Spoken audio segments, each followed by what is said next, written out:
Hi hello ಎಲ್ರಿಗೂ ನಮಸ್ಕಾರ. Hope ನೀವೆಲ್ಲರೂ ಚೆನ್ನಾಗಿದ್ದೀರಾ ಅಂತ ಭಾವಿಸ್ತಾ ಯಾ ನಿಮ್ಮನ್ನೆಲ್ಲ ನಮ್ಮ ಯೂಟ್ಯೂಬ್ ಚಾನಲ್ಗೆ ವೆಲ್ಕಮ್ ಮಾಡ್ಕೊಳ್ತಿದ್ದೀವಿ. ಯಾ ಕೇಳ್ತಾ ಇದ್ದೀರಾ ಅಲ್ವಾ? ಸೊ ನನ್ನ ಬೇಬಿ ಜೊತೆ ಸೇರಿಕೊಂಡು ನಿಮ್ಮನ್ನೆಲ್ಲ ಮತ್ತೆ ಒಂದ್ಸಲ ವೆಲ್ಕಮ್ ಮಾಡ್ಕೊಳ್ತಾ ಇದ್ದೀನಿ.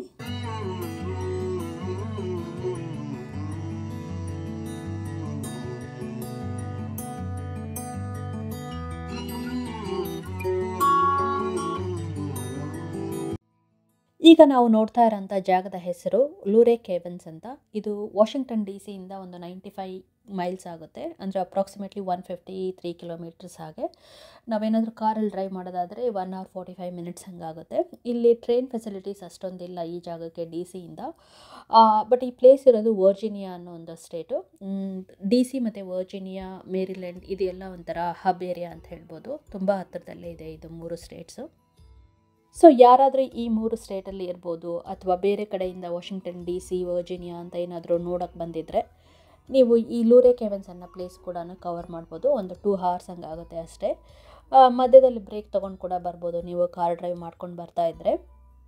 ಸೊ ಈ ಜಾಗ ಹೇಗಿದೆ ಅಂತಂದರೆ ನಾವು ಡೇ ಟ್ರಿಪ್ ಕೂಡ ಪ್ಲ್ಯಾನ್ ಮಾಡ್ಕೋಬೋದು. ಈಗ DC ಯೂಶ್ವಲಾಗಿ ಬಂದೇ ಬರ್ತೀವಲ್ವ ಬೇರೆ ಕಡೆಯಿಂದ. ಸೊ ಈ ಒಂದು ಪ್ಲೇಸಿಗೆ ಕೂಡ ನೀವು ಒಂದಿನದಲ್ಲಿ ಕವರ್ ಮಾಡ್ಕೋಬೋದು. ಇದು ಒಳಗಡೆ ನೋಡೋದಕ್ಕೆ ಒಂದು 2 to 3 hours ಹಂಗಾಗುತ್ತೆ. ಒಂದು ಅಪ್ರಾಕ್ಸಿಮೇಟ್ಲಿ ಒಂದು 2 miles ಹಂಗಾಗುತ್ತೆ ಇದು ವಾಕ್ ಮಾಡೋದಕ್ಕೆ. ಇದನ್ನು ಬಿಟ್ಟರೆ ಇದ್ರ ಪಕ್ಕ ರೂಪ್ ಅಡ್ವೆಂಚರಸ್ ಪಾರ್ಕ್ ಅಂತ ಇದೆ, ಮತ್ತು ಗಾರ್ಡನ್ ಮೇಜ್ ಅಂತ ಇದೆ. ಅದು ಯೂಶ್ವಲಾಗಿ ಕಿಡ್ಸ್ಗೆ ತುಂಬ ಇಂಟ್ರೆಸ್ಟಿಂಗ್ ಆಗಿರುತ್ತೆ. ಅದಕ್ಕೂ ಸಪ್ರೇಟ್ ಚಾರ್ಜ್ ಅಂತ ಹೇಳಿ ಮಾಡ್ತಾರೆ.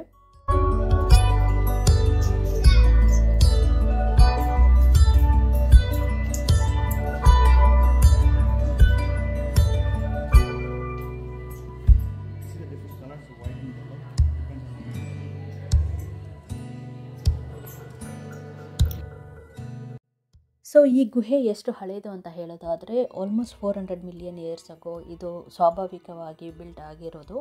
ಬಟ್ ಇಲ್ಲಿ ಅಮೇರಿಕನ್ಸ್ ಇದನ್ನು ಡಿಸ್ಕವರ್ ಮಾಡಿದ್ದು 1878ಅಲ್ಲಿ. ಸೊ ಇದು ನ್ಯಾಚುರಲ್ ಆಗಿ ಹೇಗೆ ಬಿಲ್ಟ್ ಆಯಿತು ಅಂತ ಯೋಚನೆ ಮಾಡೋದಾದರೆ, ಈಗ ಆಗಿನ ಕಾಲದಾಗೆಲ್ಲ ಸುಣ್ಣ ಮಾಡ್ತಾ ಇದ್ರಲ್ವ, ಸುಣ್ಣ ಮಾಡ್ತಿರುವಾಗ ಸುಣ್ಣದ ರಂಧ್ರಗಳಂತ ಇರುತ್ತಲ್ಲ, ಅದು ಯಾವಾಗಲೂ ಓಪನ್ ಆಗೇ ಇರುತ್ತಲ್ವ. ಸೊ ಈಗ ಮಳೆ ಬಂದಾಗ ಮಳೆ ನೀರು ಆ ಸುಣ್ಣದ ರಂಧ್ರ ಒಳಗೆ ಹೋದಾಗ ಅಲ್ಲಿ ಕ್ಯಾಲ್ಶಿಯಂ ಕಾರ್ಬೊನೇಟ್ ನೀರು ಜೊತೆ ಮಿಕ್ಸ್ ಆಗಿ ಕಾರ್ಬನ್ ಡೈಆಕ್ಸೈಡನ್ನ ರಿಲೀಸ್ ಮಾಡಿದಾಗ ಈ ಥರ ಒಂದು ಚೇಂಜಸ್ ಆಗೋಕ್ಕೆ ಶುರುವಾಯಿತು. ಸೊ ಹಾಗಾಗಿ ಈ ಥರ ಸ್ಟ್ರಕ್ಚರ್ ಫಾರ್ಮ್ ಆಗಬೇಕು, ಇಷ್ಟು ದೊಡ್ಡ ಕೇವ್ ಫಾರ್ಮ್ ಆಗಬೇಕು ಅಂತಂದರೆ ಏನಕ್ಕೆ ಅಷ್ಟೊಂದು ವರ್ಷಗಳು ಹಿಡಿತು ಅಂತ ಅನ್ನೋದಾದರೆ, ಇಲ್ಲಿ ರಿಸರ್ಚ್ ಮಾಡಿದಾಗ ಗೊತ್ತಾಗಿದ್ದು ಏನಂದರೆ 1 cubic inch ಈ ಥರ ಸ್ಟ್ರಕ್ಚರ್ ಫಾರ್ಮ್ ಆಗಬೇಕು ಅಂತಂದರೆ ಆಲ್ಮೋಸ್ಟ್ 120 years ಹಿಡಿಯುತ್ತೆ ಅಂತ ಹೇಳ್ತಾರೆ. ಓಕೆ, ನಾವು ಇಲ್ಲಿ ನೋಡ್ತಾ ಇದ್ದೀವಲ್ಲ, ಇದು ಡ್ರೀಮ್ ಲೇಕ್ ಅಂತಲೇ ಕರೀತಾರೆ. ಏನಕ್ಕೆ ಅಂತಂದರೆ ಇವಾಗ ನಿಮಗೆ ಮೇಲಿರೋ ಸ್ಟ್ರಕ್ಚರ್ ಇದೆ ಅಲ್ವಾ, ಅದು ಬಂದುಬಿಟ್ಟು ಎಕ್ಸಾಕ್ಟ್ ಮಿರರ್ ಇಮೇಜ್ ಕೊಡುತ್ತೆ. ಕೆಳಗಡೆ 18 to 20 inches ನೀರಿರುತ್ತೆ. ಸೊ ಹಾಗಾಗಿ ಇದನ್ನು ವಾಟರ್ ರಿಫ್ಲೆಕ್ಷನ್ ಅಂತಲೂ ಕರೀತಾರೆ, ಅಥವಾ ಮಿರರ್ ಇಮೇಜ್ ಅಂತಲೂ ಕರೀತಾರೆ.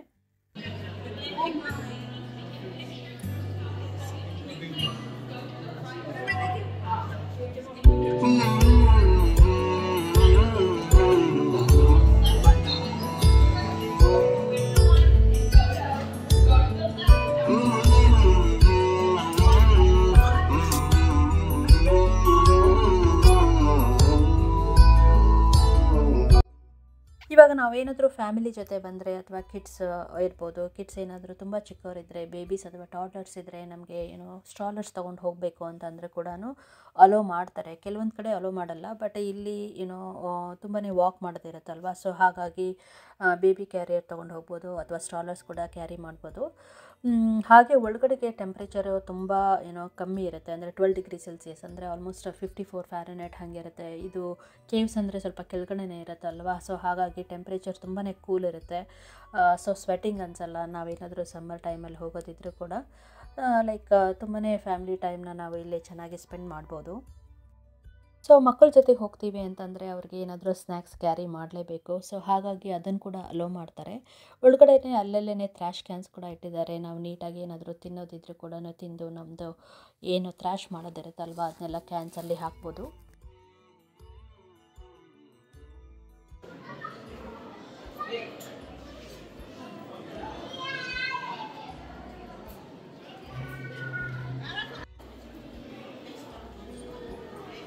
Getting massive, right? ಸೊ ಇಲ್ಲಿ ಇನ್ನೂ ಒಂದು ಗುಡ್ ಥಿಂಗ್ ಏನು ಅಂತಂದರೆ, ನಾನು ಪ್ರೀವಿಯಸ್ ವ್ಲಾಗಲ್ಲೂ ಶೇರ್ ಮಾಡ್ಕೊಂಡಿದ್ದೆ ಅನಿಸುತ್ತೆ. ಇಲ್ಲಿ ನಾವು ಯಾವುದೇ ಪ್ಲೇಸಸ್ಗೆ ಹೋಗಲಿ, ಅಡಲ್ಟ್ಸ್ಗೆ ಒಂದು ಚಾರ್ಜ್ ಇದ್ದರೆ, ಸೀನಿಯರ್ ಸಿಟಿಸನ್ಸ್ಗಾಗಿರ್ಬೋದು ಅಥವಾ ಸ್ಟೂಡೆಂಟ್ಸ್ಗಾಗಿರ್ಬೋದು ತುಂಬಾ ಡಿಸ್ಕೌಂಟ್ ಕೊಡ್ತಾರೆ. ಹಾಗೆಯೇ ಅಂಡರ್ 2 ಇಯರ್ಸ್ ಆಗಿರ್ಬೋದು, ಅಂಡರ್ 6 ಇಯರ್ಸ್ ಆಗಿರ್ಬೋದು, ಕೆಲವೊಂದು ಸಲ ಫ್ರೀ ಎಂಟ್ರಿ ಇರುತ್ತೆ. ಇದ್ರ ಜೊತೆಗೇ ಇನ್ನೊಂದೇನು ಅಂತಂದರೆ, ಈ ಕೇವು 365 ಡೇಸು ಓಪನ್ ಇರುತ್ತೆ. ಕೆಲವೊಂದು ಪ್ಲೇಸಸ್ ಎಲ್ಲ ವಿಂಟರ್ ಟೈಮಲ್ಲಿ ಕ್ಲೋಸ್ ಮಾಡಿಬಿಟ್ಟಿರ್ತಾರೆ. ಬಟ್ ವಿಂಟರ್ ಟೈಮಲ್ಲಿ ಸ್ವಲ್ಪ ಟೈಮಿಂಗ್ಸ್ ಎಲ್ಲ ಚೇಂಜ್ ಇರುತ್ತೆ. ಯೂಶಲಾಗಿ 6 ಆರ್ 7 ಓ ಕ್ಲಾಕ್ ಹಾಗೆ ಕ್ಲೋಸ್ ಮಾಡ್ತಾರೆ. ಬಟ್ ವಿಂಟರ್ ಟೈಮಲ್ಲಿ 4 ಆರ್ 5 ಓ ಕ್ಲಾಕ್ ಹಾಗೆ ಕ್ಲೋಸ್ ಮಾಡ್ತಾರೆ. ಬಿಕಾಸ್ ಆ ಟೈಮಲ್ಲೆಲ್ಲ ಸನ್ಸೆಟ್ ತುಂಬ ಬೇಗನೆ ಆಗುತ್ತೆ ಅಲ್ವಾ. ಸೊ ಹಾಗಾಗಿ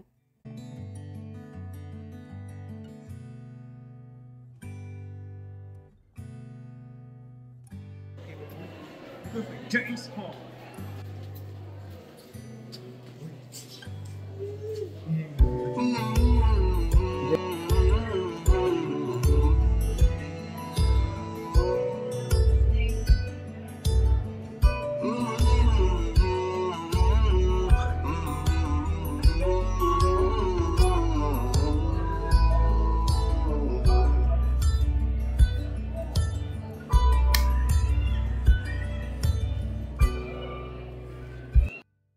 ಸೊ ನೋಡ್ತಾ ಇದ್ದೀರಾ ಅಲ್ವಾ, ಇದು ಒಂಥರ ಡಿಫ್ರೆಂಟ್ ಆಗಿದೆ ಅಲ್ವಾ ಕೇವ್. ಆಮೇಲೆ ಅಲ್ಲಲ್ಲೇ ಡಿಫ್ರೆಂಟ್ ಕಲರ್ಸ್ ಇದೆ ನೋಡಿ.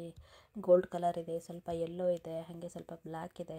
ಇದೆಲ್ಲ ಚೇಂಜಸ್ ಏನಕ್ಕೆ ಆಗುತ್ತೆ ಅಂತಂದರೆ, ಒಳಗಡೆಗೆ ನಾನು ಹೇಳ್ದಾಗೇ ಲೈಮ್ ಸ್ಟೋನ್ ಹೋಲ್ಸ್ ಇರುತ್ತಲ್ಲ, ಅಂದರೆ ಸುಣ್ಣದ ರಂಧ್ರಗಳಲ್ಲಿ ನೀರು ಬಿದ್ದು ಅಲ್ಲಿ ಸ್ವಲ್ಪ ಮಿನರಲ್ ಚೇಂಜಸ್ ಎಲ್ಲ ಆಗುತ್ತಲ್ಲ. ಸೊ ಹಾಗಾಗಿ ಈ ಥರ ಒಂದು ಡಿಫ್ರೆಂಟ್ ಸ್ಟ್ರಕ್ಚರ್ ಕೊಡುತ್ತೆ ಅದು.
ಸೊ ಒಳಗಡೆ ಒಂದು ಇನ್ಸ್ಟ್ರೂಮೆಂಟನ್ನು ನೀವು ಅಬ್ಸರ್ವ್ ಮಾಡಿದರೆ ಅನ್ಕೋತೀನಿ.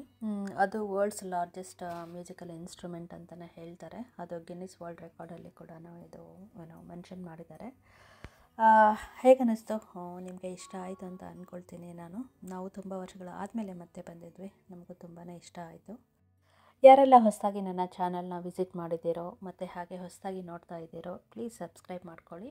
ನಿಮ್ಮ ಕನ್ನಡತೆಯನ್ನು ಹರಸಿ ಮತ್ತು ಬೆಂಬಲಿಸಿ ಅಂತ ಕೇಳ್ಕೊಳ್ತಾ, ಎಲ್ರಿಗೂ ಒಳ್ಳೆಯದಾಗಲಿ. ನಾನು ಮತ್ತೆ ನಿಮಗೆ ಮುಂದಿನ ವಿಡಿಯೋದಲ್ಲಿ ಸಿಗ್ತೀನಿ. ಅಲ್ಲಿವರೆಗೂ ಟೇಕ್ ಕೇರ್, ಬಾಯ್.